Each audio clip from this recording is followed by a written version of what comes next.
देखिए एविडेंस में आपका ये जो अब पढ़ाना है हमें आपका पहले 91 से लेकर 100 तक पढ़ाते हैं। 91 से लेकर धारा 100 तक हमें पढ़ाना है। और इधर से आपका मेंस में एक क्वेश्चन बनता है और समस्यात्मक क्वेश्चन भी बनते हैं। यानी कि आपका बिहार में भी आपका बना था क्वेश्चन। आइए हम देखते हैं इसको।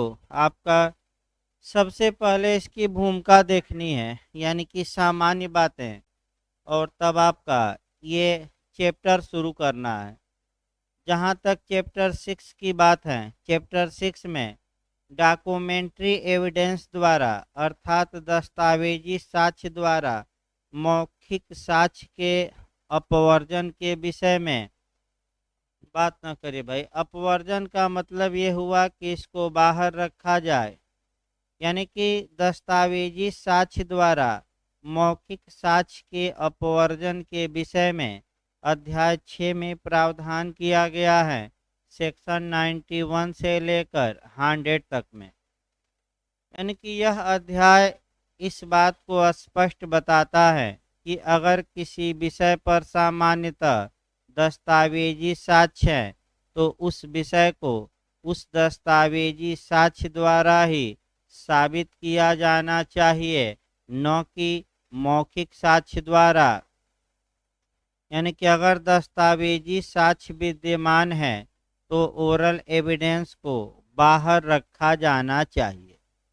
इसलिए ये सिद्धांत बनाया गया कि दस्तावेजी साक्ष्य बेस्ट एविडेंस होता है, तो न्यायालय में सर्वप्रथम बेस्ट एविडेंस पेश किया जाए, न कि निकृष्ट एविडेंस।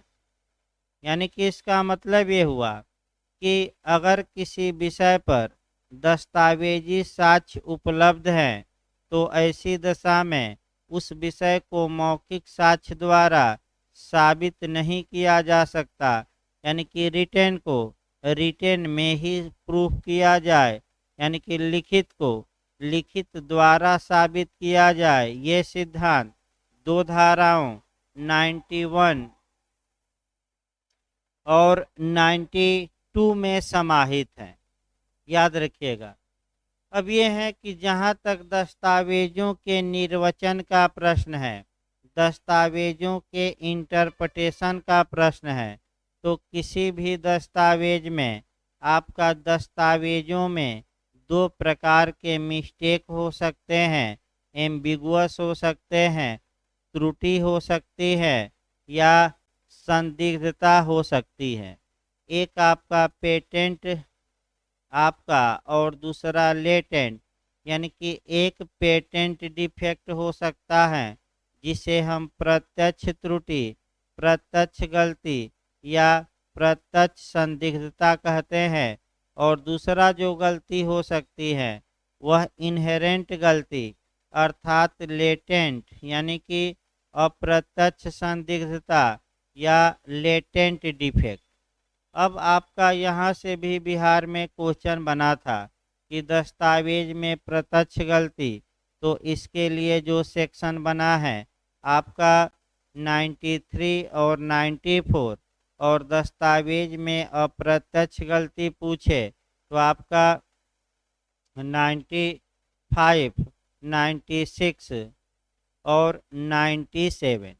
यानी कि अगर आपका डायरेक्ट पूछे, यानी कि प्रत्यक्ष गलती क्या है इसके विषय में बताइए, तो आपका 93 और 94 लिखना है, और अप्रत्यक्ष में आपका 95, 96 और 97। ये सतर्क रहना है। अब कभी काल दोनों गलतियों में अंतर पूछ लिया जाता है, तो आइए हम देखते हैं। आपका शुरुआत पहले गलती से करते हैं, तब 91, 92 बाद में बताएंगे। पहले गलतियां देखिए। और बिहार में ये क्वेश्चन मेंस में आया था। एक दो दिन में आपका एविडेंस सब लिखवा ही जाएगा, यानी कि आपका एक दो दिन का और लेक्चर बचा है, तो उसके बाद से एविडेंस आधा लिखवाया गया था और आधा एक हफ्ता लगातार लिखवाया जाएगा मेंस के लिए। आपका 2-3 क्वेश्चन कंसेप्चुअल बचे हैं। सुसंगतता, ग्राह्यता और 91 से लेकर आपका 100 तक।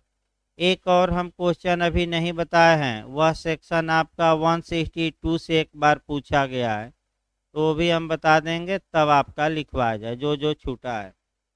देखिए आपका पहले प्रत्यक्ष त्रुटि को हम देखते हैं, यानी कि आज आपका जो संदिग्धता से संबंधित नियम है आपका, उसको देखा जाए। पहला जो हम देख रहे हैं आपका, वह आपका देख रहे हैं प्रत्यक्ष त्रुटि या पेटेंट डिफेक्ट या प्रत्यक्ष संदिग्धता या प्रत्यक्ष गलती। फिर एक बार देखिए इसको अच्छे से। ऐसी गलती जो किसी दस्तावेज में प्राइमा फेसाई दिखाई दे जाती हैं, अर्थात इसका मतलब किसी दस्तावेज में ऐसी गलती जो सरसरी तौर पे या प्रथम दृष्टया कहिए या प्राइमा फेसाई दिखाई देती है, उस गलती को प्रत्यक्ष त्रुटि कहा जाता है। किसी भी सामान्य आदमी के सामने अगर दस्तावेज को रखा जाए और यह पूछा जाए कि बताओ कि क्या इस दस्तावेज में एम्बिगुअस या त्रुटि है कि नहीं, तो आम आदमी, एक सामान्य आदमी दस्तावेज को देखते ही ये बता देगा कि यह दस्तावेज ही बेकार है, अर्थात इस दस्तावेज में आपका त्रुटि है। ऐसी कंडीशन में विधि का नियम यह है कि अगर गलती दस्तावेज में प्रत्यक्ष है, पेटेंट है, या आपका सीधी गलती दिखाई दे रही है, प्राइमा फेसाई गलती दिखाई दे रही है, तो उस गलती को सुधारने के लिए कोई मौखिक साक्ष्य ग्राह्य नहीं होगा। यानी कि अगर गलती डायरेक्ट है, प्रत्यक्ष है, तो उस गलती को सुधारा नहीं जा सकता।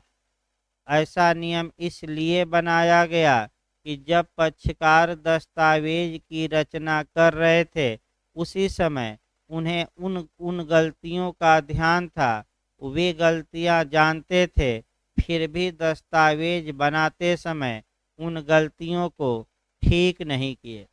तो जब आप जानते थे कि दस्तावेज लिखते समय जानते थे कि भाई दस्तावेज में त्रुटि है, तो आपका कर्तव्य था कि उसी समय उस दस्तावेज की त्रुटि को क्या करते, सुधार लेते। अब जब दस्तावेज बन गया, मामला आगे बढ़ गया, विवाद उत्पन्न हो गया, तब कोर्ट से मांग कर रहे हैं कि उस समय हम लोगों से मिस्टेक हो गया, त्रुटि हो गई, और ऐसी गलती को सुधारने का मौका दिया जाए, तो न्यायालय ऐसी गलती को सुधारने का मौका नहीं देता। यानी कि प्रत्यक्ष त्रुटि को सही करने के लिए कोई ओरल एविडेंस ग्राह्य होगा कि नहीं, नहीं होगा। और ये कहाँ दिया गया है सेक्शन, अब आ जाइए 93 और 94। दो सेक्शन याद रखिएगा कौन कौन, एक आपका 93 और दूसरा 94 में। तो ध्यान से देखिए आपका 93 भूमिका, भाई 4-5-6-7 लाइन अच्छे से भूमिका बांधिएगा। यानी कि मैं लिखवाऊंगा सटीक भाषा में, तो पढ़ाते समय इधर उधर थोड़ा हो जा रहा है, लेकिन जो मैं लिखवाऊंगा वह बिल्कुल सटीक भाषा में लिखवाया जाएगा आपका। और पढ़ाते समय भले वाक्य एक दो इधर उधर क्या हुआ है, हो गया हो। तो 93 देखिए आपका क्या बेयरेट कहता है, संदिग्धार्थ दस्तावेज को स्पष्ट करने या उसका संशोधन करने के लिए साक्ष्य का अपवर्जन। यानी कि हेडिंग ये बताती है कि अगर कोई दस्तावेज एम्बिगुअस है, यानी कि संदिग्धार्थ है, तो उसको, उस संदिग्धता को, उस त्रुटि को स्पष्ट करने के लिए या उस दस्तावेज में उस संशोधन के लिए क्या साक्ष्य दिया जा सकता है कि नहीं दिया जा सकता।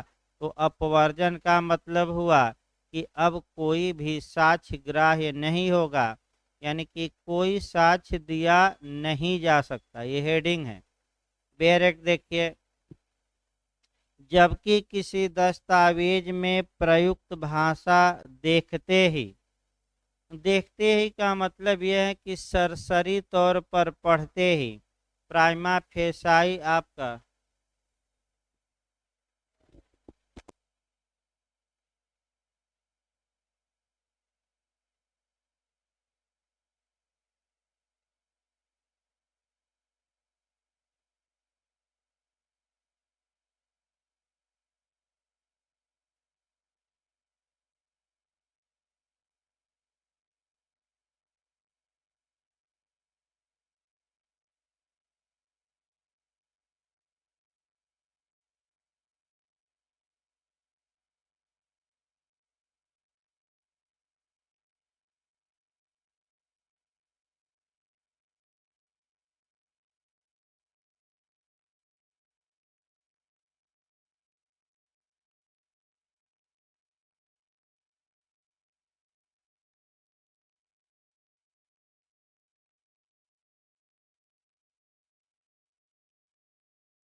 देखिए आपका 93 में अच्छे से देखिए आपका, और ना ये आपका फिर एक बार, जबकि किसी दस्तावेज में प्रयुक्त भाषा देखते ही संदिग्धार्थ या त्रुटिपूर्ण है। देखते ही का मतलब काफ़ी महत्वपूर्ण है। देखते ही का मतलब प्राइमा फेसाई, या इसको हम कहते हैं प्रथम दृष्टया या सरसरी तौर पे, यानी कि एक प्रज्ञावान व्यक्ति या एक प्रूडेंट मैन को या एक सामान्य आदमी को अगर वह दस्तावेज दिखाया जाए और वह उसे पढ़े, तो सरसरी तौर पे, यानी कि शुरुआती दौर में ही एक बार पढ़ते ही वह बता देगा कि इस दस्तावेज में संदिग्धता है या ये दस्तावेज तो बेकार हैं, त्रुटिपूर्ण है। इसी को हम देखते ही कहते हैं प्राइमा फेसाई आपका त्रुटिपूर्ण है। तब उन तथ्यों का साक्ष्य नहीं दिया जा सकेगा जो उनका अर्थ दर्शित या उनकी त्रुटियों की पूर्ति कर दे। ऐसी दशा में दूसरी लाइन ये कहती है कि इस गलती को सुधारने के लिए, इस त्रुटि को सुधारने के लिए क्या साक्ष्य कोई ग्राह्य होगा कि नहीं, तो ग्राह्य नहीं होगा।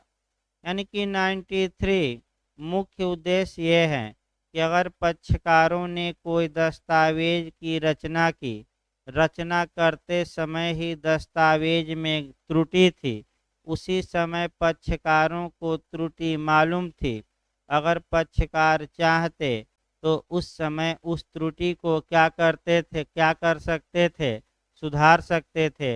लेकिन उस समय उन्होंने उसे सुधारा नहीं और बाद में आए हैं कि इस दस्तावेज में ये गलती है, इसे सुधारा जाए। तो अगर ये गलती पेटेंट है, प्रत्यक्ष है, प्राइमा फेसाई ही दिखाई दे जाती है, तो ऐसी गलती को क्या सुधारने के लिए कोई साक्ष्य ग्राह्य किया जाएगा कि नहीं, नहीं किया जाएगा। यानी कि आपका जैसे उदाहरण के रूप में व्यक्ति में भी दो गलती हैं, एक चेहरा देखकर और एक अंदरूनी गलती, यानी कि दिल में कपट होता है। तो जो दिल में कपट होता है उसका आपका कह सकते हैं कि वह तो ब्रेन वॉश करके सुधारा जा सकता है, लेकिन जो ऊपरी आपका चेहरा है उसको सुधारा नहीं जा सकता। यानी कि अगर कोई व्यक्ति कुरूप है तो लाख तेल पाउडर और साबुन लगाए उसका सुधार नहीं हो सकता। वो भले प्लास्टिक सर्जरी क्या करा ले, लेकिन फिर भी पता लगता रहता है, कुछ न कुछ चेहरा बता देता है कि ये रंगा सियार है। देखिए, आगे जितेंद्र भाई सक्रिय हो गए आते ही। कहाँ गायब थे? नाम न लिया जाए भाई, नाम भी आजकल बड़ी खतरनाक है। भाई किसी का नाम न लिया जाए, क्योंकि यानी कि आपका ये नियम है। इसके बाद से आपका ये उदाहरण जरूर लिखिएगा, उदाहरण मेंस में भी पूछा जाता है, प्री में भी। दो उदाहरण दिया गया है, और आप उदाहरण चाहें तो आप कॉन्ट्रैक्ट की धारा से भी लिख सकते हैं उदाहरण, और भारतीय संविदा अधिनियम की धारा 29 को कोरिलेट कर सकते हैं, यानी कि भारतीय संविदा अधिनियम की धारा 29 को। यानी कि जब भी 93 पढ़िए, एक बार जरूर दिमाग लगाइए, भारतीय संविदा अधिनियम 1872 की धारा 29। देखिए हम वहाँ पहले उदाहरण दें। ए 20 से करार करता है कि वह अपना घोड़ा 500 या 1000 रुपये में बेचेगा। कौन कीमत दी जाएगी? क्या इस बारे में कोई साक्ष्य ग्राह्य होगा कि नहीं? यही समस्या आएगी। तो आपका पहले कॉन्ट्रैक्ट में देखिए, संविदा अधिनियम की धारा 29 बताती है कि जो करार अनिश्चित है या जिन जिन करारों का अर्थ निश्चित किया जाना संभव नहीं है, वे एग्रीमेंट ही वाइड होंगे, शून्य होंगे। तो घोड़ा 500 में बेचा जाएगा कि 1000 में बेचा जाएगा? जब पक्षकार घोड़े के विक्रय का करार कर रहे थे, उसी समय इस गलती को वह क्या करते? सुधार लेते। और किसी भी आम आदमी को यह करार दिखाया जाए और पूछा जाए कि बताओ इसमें गलती है कि नहीं, तो वह दस्तावेज देखते ही बता देगा कि ये दस्तावेज ही बेकार हैं, इसमें गलती है, क्योंकि घोड़ा 500 में बेचा जाएगा कि 1000 रुपये में, ये कहीं डिसाइड नहीं है। तो पहला प्रभाव इसका यह होगा, आपका संविदा अधिनियम की धारा 29 में जाकर कि ये करार ही क्या होगा? शून्य होगा। और एविडेंस की धारा 93 में प्रभाव ये होगा कि इस त्रुटि को, इस संदिग्धता को सुधारने के लिए आपका कोई साक्ष्य ग्राह्य नहीं होगा।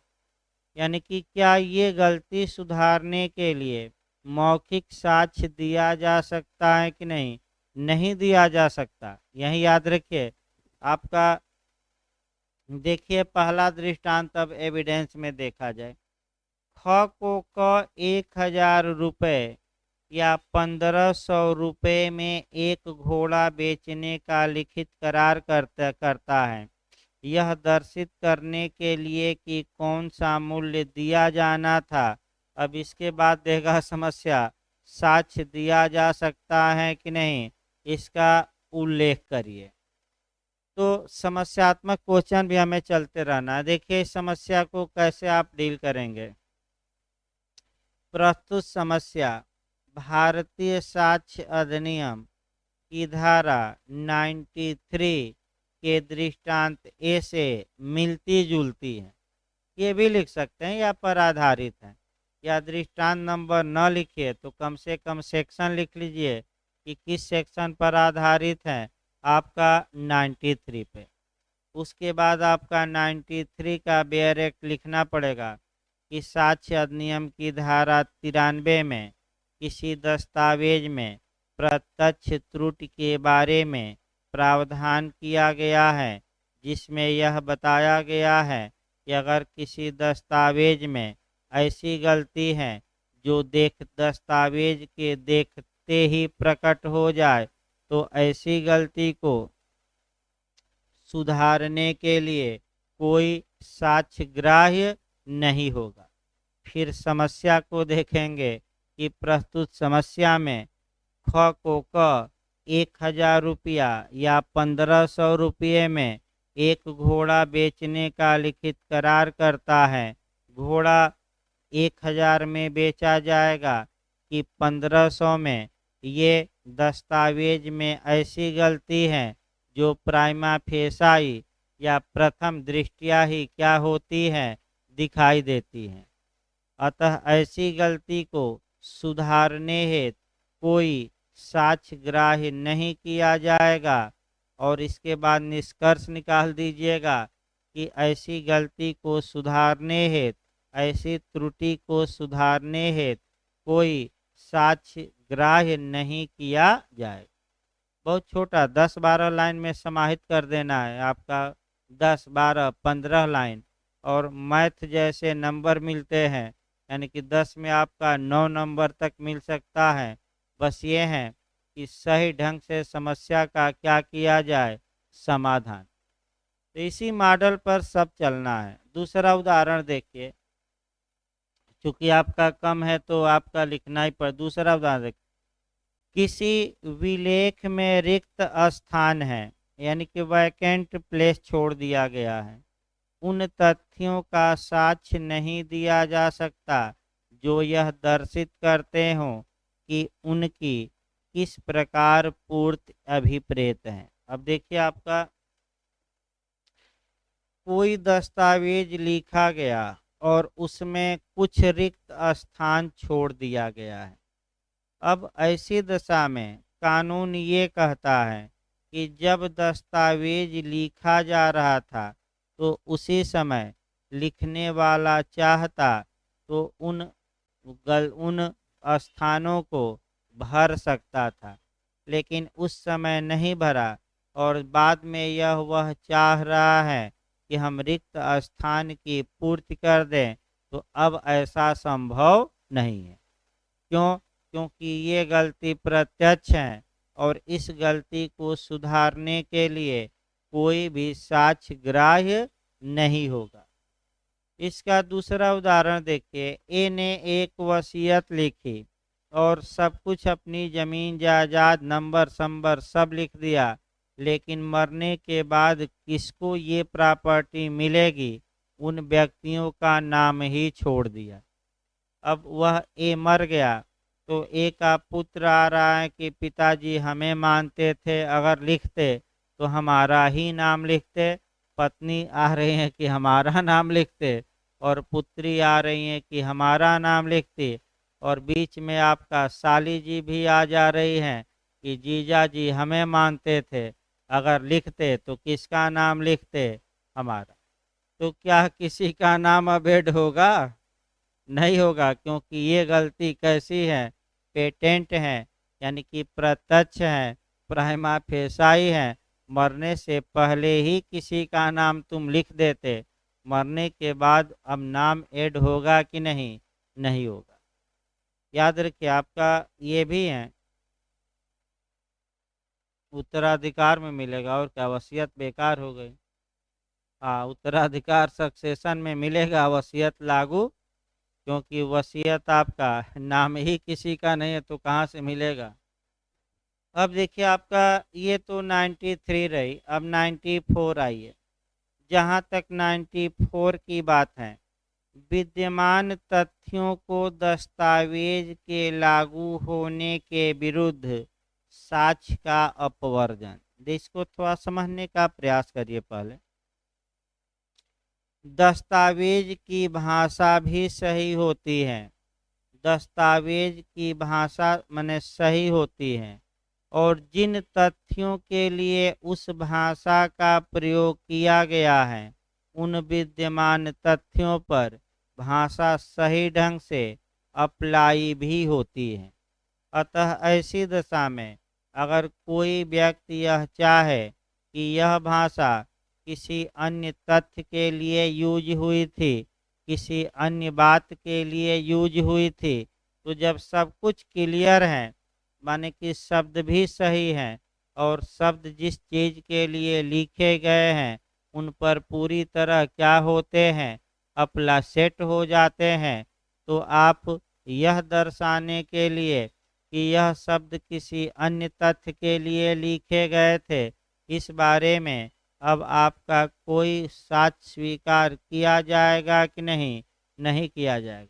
भाई जब दस्तावेज में नहीं गलती है, जब दस्तावेज पूरी तरह आपका कह सकते हैं कि विद्यमान तथ्य पर लागू होता है, एक ही विद्यमान तथ्य पर लागू होता है और कोई व्यक्ति कहे कि नहीं दूसरे जगह लागू होता है, तो इसको इस बात के लिए क्या कोई साक्ष्य देने दिया जाएगा कि नहीं?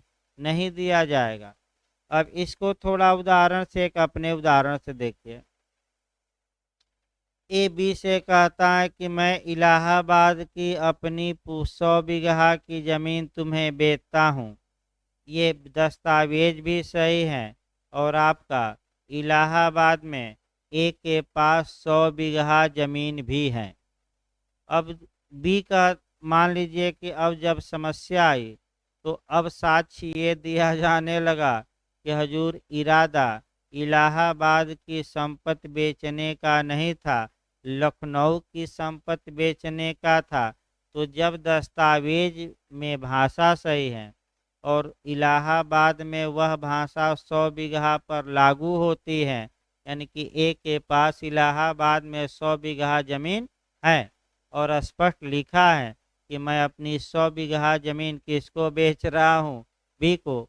तो ये नहीं दिखाया जा सकता अब कि कहीं और बेचने का इरादा था प्रयागराज से, ये संभव नहीं है। क्यों ना? क्या नाम?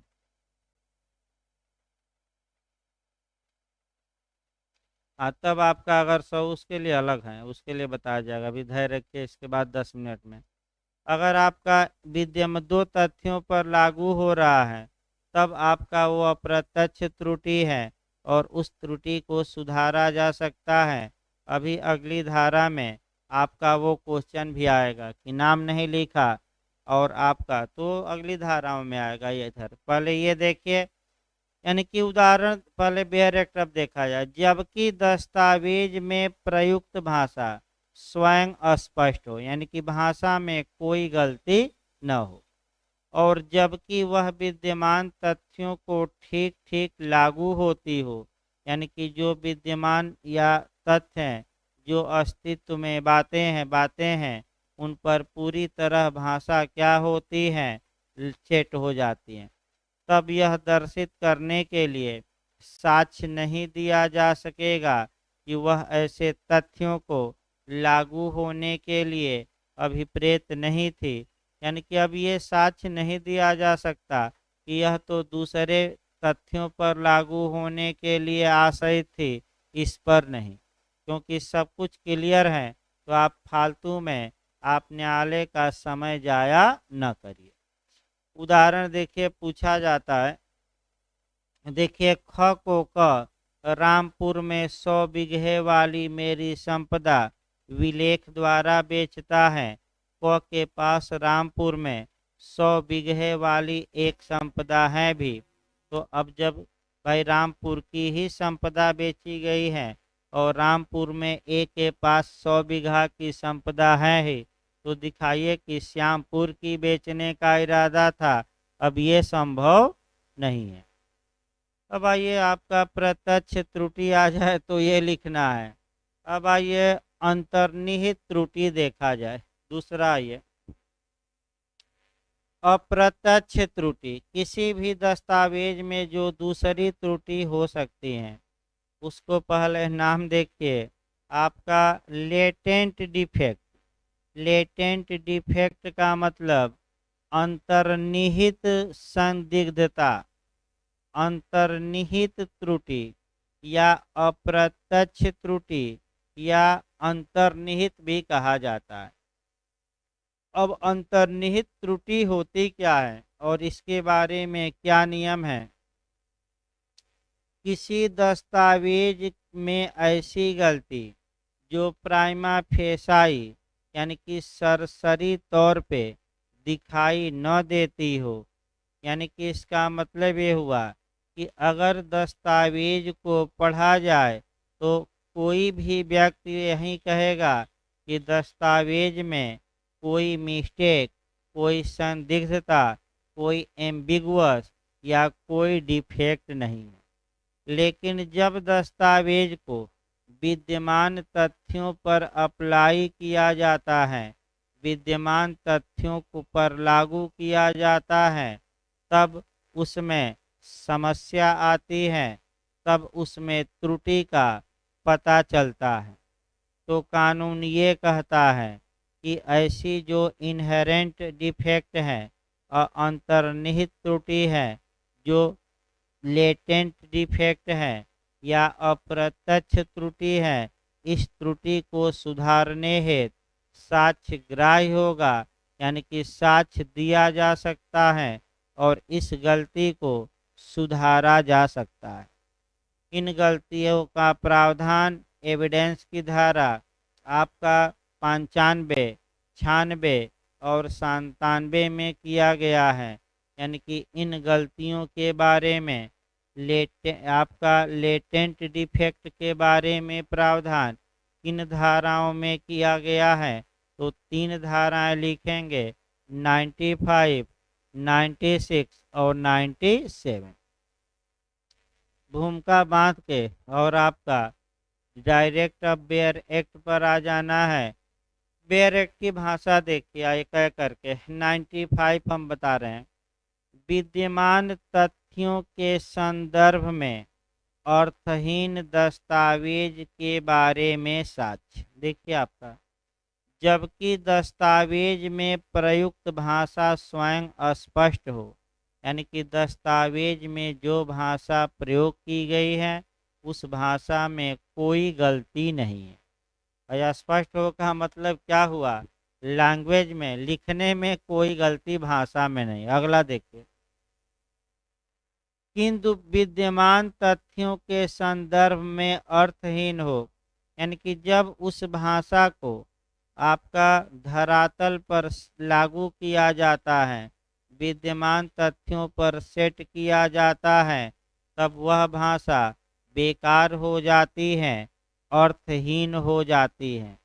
तब यह दर्शित करने के लिए साक्ष्य दिया जा सकता है कि वह विशिष्ट भाव में प्रयुक्त की गई थी, यानी कि यूज की गई थी। फिर एक बार इसको देखिए, फिर एक बार समझने का प्रयास करिए।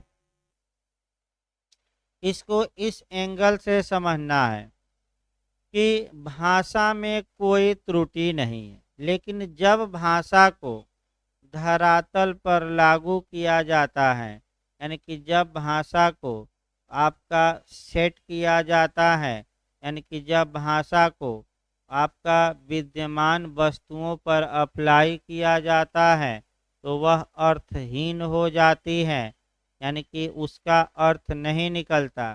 तो ये त्रुटि इनहेरेंट त्रुटि कही जाएगी और इस त्रुटि को सुधारने के लिए ओरल एविडेंस दिया जा सकता है, मौखिक साक्ष्य दिया जा सकता है। अब उदाहरण एक देखिए, ख को उदाहरण देखिए आपका, ख को क मेरा कलकत्ते का गृह विलेख द्वारा बेचता है। फिर एक बार देखिए, यानी कि ये एक व्यक्ति है, एक विलेख द्वारा मैंने लिखकर बी को बेचता है अपना मकान और कहता है कि मैं अपने कलकत्ते का मकान तुम्हें बेचता हूँ। लेकिन जब कलकत्ते में मकान खोजने व्यक्ति जाता है, यानी कि जब कलकत्ते में मकान को खोजा जाता है, तो पता लगता है कि कलकत्ते में तो एक का मकान ही नहीं है, लेकिन उसी नाप का, उसी एरिया का, उसी आपका स्वरूप का एक मकान एक हावड़ा में है, लेकिन कलकत्ते में नहीं। तो क्या इस बात के बारे में साक्ष्य दिया जा सकता है कि हजूर आशय कलकत्ते का मकान बेचने का नहीं था, हावड़ा का मकान बेचने का था, वो त्रुटिवश हावड़ा की जगह क्या लिख दिया गया, कलकत्ता। तो क्या इस बारे में मौखिक साक्ष्य ग्राह्य होगा कि नहीं होगा, क्योंकि भाषा में कोई दिक्कत नहीं है और विद्यमान तथ्यों पर लागू होने में ही थोड़ा क्या है दिक्कत। तो भाई आप कलकत्ता और हावड़ा का भी याद रखिए, बेचा हावड़ा का, लेकिन उसी नक्शे का इत्यादि का कहाँ उसका मकान है, नहीं, कलकत्ता का बेचा, लेकिन कलकत्ता में मकान ही नहीं है, लेकिन उस वैसा ही मकान उतनी ही एरिया का उसका कहाँ है, सब कुछ नंबर वंबर वही है, लेकिन हावड़ा की जगह केवल क्या विलेख में लिख दिया गया, कलकत्ता। ये गलती सुधार योग्य है, यानी कि इस गलती को सुधारा जा सकता है। अगला देखिए 95 के बाद 96 आइए। उस भाषा के लागू होने के बारे में साक्ष्य जो कई व्यक्तियों में से केवल एक को लागू हो सकती है। अब यहाँ भी थोड़ा सतर्क रहना है, यानी कि उस भाषा को लागू होने के बारे में आपका एविडेंस जो कई व्यक्तियों में से केवल एक को लागू हो सकती है, इसका मतलब ये हुआ, फिर एक बार कॉन्सेप्ट बनाइए, भाषा सही है, लेकिन जब उसे विद्यमान तथ्यों पर लागू किया जाता है तो वह एक से अधिक वस्तुओं पर लागू हो जाती है या एक से अधिक व्यक्तियों पर। तो क्या इस बारे में कि किस व्यक्ति या वस्तु के लिए उस भाषा का प्रयोग किया गया है, क्या इस बारे में कोई मौखिक साक्ष्य दिया जा सकता है कि नहीं दिया जा सकता है। उदाहरण पहले देखिए, तब बैरक ए बी से करार करता है कि हे बी, मैं तुम्हें अपना घोड़ा 1000 सफ़ेद घोड़ा 1000 रुपये में बेचूंगा। आप लोग बताइए क्या फिर एक बार इस उदाहरण को देखिए, आप खुद बताइए क्या भाषा में कोई गलती है कि नहीं। ए बी से करार करता है कि हे बी, 1000 रुपये में मैं तुम्हें अपना सफ़ेद घोड़ा बेचूंगा। ये करार लिखित में होता है, तो क्या भाषा में कहीं कोई त्रुटि है। भाई घोड़ा ही बेचना है, कौन सा घोड़ा, सफ़ेद घोड़ा। दाम में भी कोई ये नहीं असमंजस, कितने में, 1000 में। किसको बेचना है, ए को, और किसे बेचना है, बी को। भाषा में कोई दिक्कत नहीं है। जब घोड़ा बेचने की बारी आती है तब ए के पास 2 सफ़ेद घोड़े निकल आते हैं, यानी कि भाषा बिल्कुल सही है, लेकिन भाषा को जब विद्यमान तथ्यों पर लागू किया जाता है तो एक पर लागू नहीं होती, बल्कि एक से क्या होती है, अधिक पर, माने दोनों पर मतलब अधिक पर। तो इसमें कितने सफ़ेद घोड़े निकल गए, एक के पास 2। अब कौन सा सफ़ेद घोड़ा बेचना था, क्या इस बारे में कोई मौखिक साक्ष्य दिया जा सकता है कि नहीं दिया जा सकता है, क्योंकि एक ऐसी गलती है अंतर्निहित, और इसको सुधारने हेतु ओरल एविडेंस क्या है, ग्राह्य। अगला देखिए दूसरा उदाहरण, आपका ए बी से करार करता है कि वह बी के साथ हैदराबाद जाएगा। अब बताइए, डेट भी फिक्स हो गई, सब कुछ, क्या कहीं कोई भाषा में आपको गलती दिख रही है। भाई ए बी को जाना है, साथ में कहाँ जाना है, आपका हैदराबाद। जैसे मौर्य जी करार कर लेते हैं आपका किसी से कि चलो हम तुम कहाँ जाएंगे आपको जरूर मालूम रहता है मौर्य जी कैसे आपकी बातें लीक हो जा रही हैं। मैंने भाई किसी से बताइए ना कि किससे क्या करार किए हैं। करार में गुप्तता होती है, यानी कि प्राइवेसी होती है, संविदा के संसर्ग का सिद्धांत होता है, गुप्तता होती है, आपका उसको बोलते हैं हिंदी में गुप्तता का सिद्धांत, आपका प्रीवी का, प्रीवी जो कहा जाता है उसी को गुप्तता का सिद्धांत। भाई बातों को गुप्त रखिए, किसी से शेयर ना करिए कि किस स्थान पर मौर्य जी जा रहे हैं, किस पार्क में जा रहे हैं, ये बातें क्या होनी चाहिए, भाई गुप्त रहनी चाहिए। क्योंकि आपका 2 4 ऐसे भी माइंड के लोग होंगे कि देखेंगे कि चाय पीने जा रहे हैं तो आपके पीछे क्या करेंगे, लग जाएंगे। तो भाई सतर्क रहिए और क्या रहिए भाई, अपनी बातों को क्या रखिए, थोड़ा गुप्तता का सिद्धांत भी लागू करिए। अब फिर एक बार देखिए, हैदरा आपका ए ने बी से करार किया कि हम तुम दोनों हैदराबाद साथ साथ जाएंगे। भाषा में कोई गलती नहीं है, किसी को भी दिखाया जाए, आपको भी कहा जाए कि पढ़कर गलती निकाल दीजिए तो कोई नहीं गलती है। लेकिन जब उस भाषा को अप्लाई किया जाता है विद्यमान तथ्यों पर जो अस्तित्व में है, तो ये पता लगता है कि दो हैदराबाद निकल जाते हैं, एक भारत में जो है और एक आपका पाकिस्तान में। तो किस हैदराबाद जाने का इरादा ए और बी को था। अब भाषा सही है, लेकिन दो चीज़ों में से आपका एक पर ही लागू हो सकती हैं और बीच में दो चीज़ें आ गई, तो इस बात का साक्ष्य दिया जा सकता है कि कौन हैदराबाद जाने का क्या था इरादा, क्योंकि आपका भाषा में कोई गलती नहीं है धरातल पर जब लागू। यानी कि इसी प्रकार आपका सामाजिक उदाहरण भी देखिए कि पढ़ाने में आपका कोई कमी नहीं है, लेकिन जब लोग एग्ज़ाम हॉल में जाते हैं तो वहाँ थोड़ा दिक्कत आ जाती है। अब उस गलती को हम नहीं सुधार सकते, आपको ही सुधारना पड़ेगा। तो वहाँ हड़बड़ाइए न, आपका एक एक मिलान करके उंगली रख कर आपका सॉल्व करिए और जितना आ जाए, जितना पहले आ जाए उतना आप करके भर लीजिए। उसके बाद जो ना आए उस पर गंभीरता से क्या करिए बाद में विचार। लेकिन कई लोग आपका एपीओ में नए लोग कुछ गलती कर दिए, भाई न आए तो आप पूरा न मारिए, 10-12 क्वेश्चन पर रिस्क लीजिए माइनस मार्किंग में। जे में भी आप, हाँ अब ये नहीं कि 150 है तो 149 मार कर वही में आ गए। यानी कि कहा जाता है ना, आपका चढ़ा दिए लोग कि तुम नहीं मारोगे 150 तो कौन मारेगा, तुम सीनियर हो। एक दो लोग ऐसे चढ़ गए थे और चढ़कर 149 मार कर आ गए, और अब पता है क्या हो तो जब चिड़िया चुग गई खेत। अरे 120 मारते, 25 मारते, 150 मारने की क्या आवश्यकता थी। और लास्ट में जीएस में गलत हो गया तो मेरिट से क्या आ गए नीचे।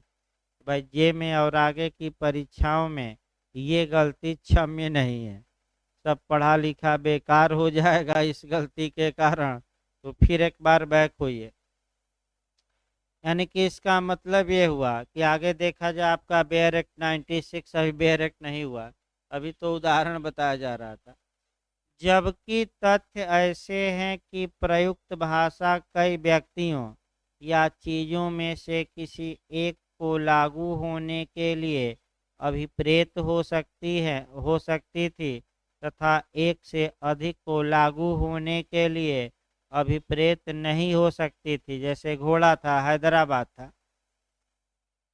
तब उन तथ्यों का साक्ष्य दिया जा सकेगा जो यह दर्शाते हों कि उन व्यक्तियों या चीज़ों में से किसको लागू होने के लिए वह भाषा प्रयोग की गई थी। यानी कि कौन सा सफ़ेद घोड़ा बेचना था या किस हैदराबाद जाना था, ये आशय दर्शित करने के लिए मौखिक साक्ष्य ग्राह्य होगा कि अग्राह्य। ग्राह्य। अब आइए आपका लास्ट जो गलती देखी जाए वह आपका 97 है।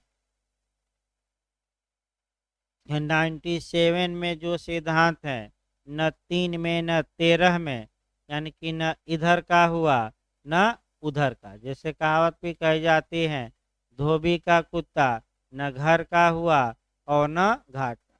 लेकिन एक जगह तो कम से कम स्थिर होना ही पड़ेगा, तभी तो उसे आपका भोजन मिलेगा, क्या भूखे थोड़े मरेगा।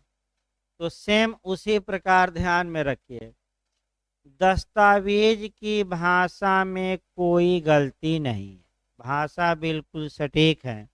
अगर आपको कहा जाए कि इस भाषा को पढ़िए और भाषा का अर्थ बता दीजिए, तो आप कहेंगे कि बिल्कुल सही दस्तावेज हैं, कहीं कोई गलती नहीं। लेकिन जब उस भाषा को धरातल पर लागू किया जा रहा है, अर्थात विद्यमान तथ्यों पर सेट किया जा रहा है, यानी कि जब उस भाषा के आधार पर कार्य किया जा रहा है धरातल पर, तब दिक्कत आती है। और वह जो भाषा है वह आपका कुछ भाषा एक विद्यमान तथ्य पर और कुछ भाषा दूसरे विद्यमान तथ्य पर लागू होती है। यानी कि पूरी भाषा एक विद्यमान तथ्य पर अप्लाई नहीं होती। कुछ भाषा का कुछ अंश एक बात पर लागू होता है और कुछ अंश किस पर लागू होता है, दूसरी बात। अब समस्या ये आई कि क्या इस त्रुटि को सुधारने के लिए मौखिक साक्ष्य दिया जा सकता है कि नहीं, कि यह भाषा किस तथ्य के लिए अप्लाई होगी, दिया जा सकता है। देखिए आपका तमाम उदाहरण है, पहले एक सामाजिक मैंने अपना उदाहरण दिया जाए, तब बेरेक, और तब बेरेक का उदाहरण दिया जाएगा। ध्यान से देखिए आपका ए बी को अपना मकान बेचता है और ये लिखता है कि जो हमारा प्रयागराज में मकान है, ये मकान मैं बी को बेचता हूँ। अब ए का उसी नाप जोख का मकान आपका कह सकते हैं कि लखनऊ में है, बेचा गया मकान प्रयागराज का, नक्शा बना दिया गया लखनऊ का और आपका नंबरिंग दे दी गई लखनऊ की, लेकिन बेचा गया किसका, प्रयागराज का। अब समस्या ये आती है, भाई अगर उस विलेख को लागू किया जाए तो विलेख की कुछ बातें आपका प्रयागराज पर लागू मकान पर लागू होती हैं और कुछ बातें तो लखनऊ के मकान पर जिसका नाम ही नहीं है। तो क्या इस बारे में एविडेंस दिया जा सकता है कि नहीं कि लखनऊ का मकान बेचने का इरादा था कि प्रयागराज का, क्योंकि कुछ बातें कहाँ लागू हो रही हैं, प्रयागराज के मकान के ऊपर, और कुछ उसमें भाषा कहाँ लागू हो रही है, लखनऊ। तो इस गलती को सुधारा जा सकता है। और कहाँ का मकान बेचने का इरादा था, यानी कि न 3 में न 13 में, यानी कि त्रिशंकु जैसे आपका लटके रहिए, आपका त्रिशंकु जैसे लटके रहिए, तो उसी को कहा जाता है न 3 में न 13 में, यानी कि आधा उधर और आधा इधर। तो जैसे कि एक आपका गृह भेदक है, गृह भेदन किया और सिर घुसाया था माने आपका, तब तक उसको पकड़ लिया गया, तो बताइए गृह भेदन मान लिया जाएगा कि नहीं, भले उसका शरीर का कुछ हिस्सा ही क्या हो, घर में प्रवेश किया हो, माना जाएगा। तो उसी प्रकार आधा शरीर बाहर और आधा शरीर क्या अंदर, तो आधा भाषा कहाँ लागू होती है, लखनऊ वाले मकान पर, और आधा भाषा कहाँ, प्रयागराज। तो इस बारे में साक्ष्य दिया जा सकता है कि ये जो भाषा है ये किसके लिए आपका प्रयुक्त होगी, किस मकान के लिए। देखिए आपका बेरेक्ट पहले देखिए, तो आपका उसके बाद आपका दृष्टांत लास्ट में देखा जाएगा। तो ये दोनों त्रुटियां क्या हो जाएंगी, लास्ट चल रहा है। तथ्यों के 2 संवर्गों में से जिनमें से किसी एक को भी वह भाषा पूरी की पूरी ठीक ठीक लागू नहीं होती, यानी कि न 3 में न 13 में, उनमें से एक को भाषा के लागू होने के बारे में साक्ष्य दिया जा सकता है कि नहीं, दिया जा सकता है कि कहाँ ये लागू होगी। अब बेरर देखिए, जबकि प्रयुक्त भाषा भागतः विद्यमान तथ्यों के एक संवर्ग को और भागतः विद्यमान तथ्यों के अन्य संवर्ग को लागू होती है, किंतु वह पूरी की पूरी दोनों में से किसी एक को भी ठीक ठीक लागू नहीं होती। वही तो मैं बता रहा हूँ, आधा भाग किस माने कुछ हिस्सा किसी अन्य तथ्य पर और कुछ हिस्सा क्या होता है किसी अन्य तथ्य पर। पूरी की पूरी भाषा एक विद्यमान तथ्य पर लागू नहीं होती। कानून क्या कहता है? तब यह दर्शित करने के लिए साक्ष्य दिया जा सकेगा कि वह दोनों में से किसको लागू होने के लिए अभिप्रेत है। यानी कि प्रयागराज के मकान पर लागू होने के लिए भाषा लिखी गई थी कि लखनऊ के मकान पर। अब आइए उदाहरण देखिए, थोड़ा टेढ़ा उदाहरण है। देखिए भाई, आपका उदाहरण टेढ़ा है तो उदाहरण को थोड़ा देखिए क्या कहा जा रहा है उदाहरण में। ख को मेरी भ में स्थित म के अधिभोग में भूमि बेचने का क करार करता है। यानी कि क करार करता है कि वह ख को क्या करेगा? भूमि बेचेगा। मेरी भ में स्थित, यानी कि यह भूमि किस स्थान में है? भ में है। और किसके कब्जे में है? किसके आधिपत्य में है? म के। फिर एक बार देखिए, थोड़ा आपका उल्टा, मैंने एक ही लाइन में इतने शब्द दे दिए गए हैं कि थोड़ा दिक्कत है। फिर एक बार देखिए अच्छे से भाई। ख को मेरी भ में स्थित, भ मतलब स्थान का नाम, भ मतलब यहाँ क्या? में स्थित म के अधिभोग में, अधिभोग माने पोजेशन में, कब्जे में, माने कब्जे में भूमि बेचने का क करार करता है। फिर एक बार इसको देखिए। ए बी से करार करता है कि जो भ नामक स्थान में मेरी जमीन है और जो म के क्या है? कब्जे में है, मैं तुम्हें उसे क्या करता हूँ? बेचता हूँ। ठीक है भाई, आगे अब देखिए। क के पास भ में स्थित भूमि है किंतु वह म के कब्जे में नहीं है। यानी कि एक की भूमि भ, यानी कि इसको बना लिया जाए प्रयागराज। एक की भूमि भ स्थान में है, यानी कि प्रयागराज में है, लेकिन वह किसके कब्जे में नहीं है? म की। तो बताइए क्या पूरी पूरी भाषा लागू हो गई? नहीं। आपका भूमि पर तो लागू हुई, लेकिन ये कह रहा है कि जो यह भूमि म के कब्जे में है तो वह तो म के कब्जे में ही नहीं है भूमि। अगला शब्द देखिए। किंतु वह म के कब्जे में नहीं है तथा उसके पास म के कब्जे वाली भूमि है किंतु वह भ में स्थित नहीं है। यानी कि म के कब्जे में भूमि है, एक ही भूमि है, लेकिन वह भ स्थान पर नहीं है। तो भ पर नहीं है तो एक बना लिया जाए अपने मन से, कहाँ है? यानी कि आपका लखनऊ बना लीजिए। प्रयागराज और कहाँ?